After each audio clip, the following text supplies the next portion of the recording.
Květuščina zahrádka se to jmenuje, protože mě tak celé dětství říkali, i když se jmenuju Kristýna, tak mě vždycky říkali Květuško, jestli jsem si pořád hrála s kytkama, nebo asi jo. Takže jsme takhle pojmenovali naši firmu s čerstvě řezanýma bylinami. Já jsem vystudovala tanec. Já jsem vlastně tanečnice, zpěvačka, muzikantka. Manžel taky, dělali jsme 10 let divadlo, 10 let jsme cestovali, nebo to víc, asi 20 let, jsme cestovali s divadlem po světě a teď, protože máme hodně dětí, ještě se nám narodili dvojčátka, tohle je jenom jedno z dvojčátek a máme Bětušku, tak jsme se usadili konečně doma, no a tak začali jsme zahradničit, no. Začali jsme pěstovat byliny.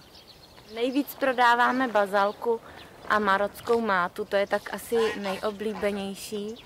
A já vyrábím třeba pesta z medvědího česneku, který trháme v lese. Sbíráme v lese medvědí česnek, i Bětuška. A z kopřiv děláme pesta, ty trháme tady podél potoka. A tak. My už většinou nám nezbyde nic na sušení, všechno prodáme. Zatím toho nemáme ani tolik a řekla bych, že to jako je velmi úspěšný, že co ráno nastříháme, tak na trhu se prodá.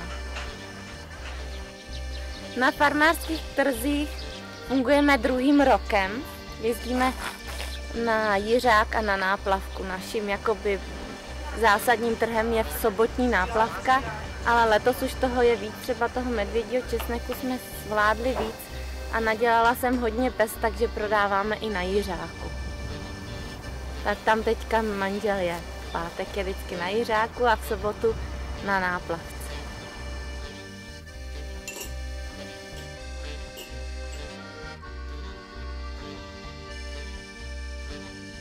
Jeden hodí kamenem,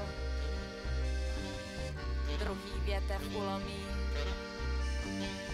pláňátka si rostou dál na tý suchý jabloni. Jeden hodí kamenem, druhý větev ulomí, pláňátka si rostou dál na tý suchý jabloni.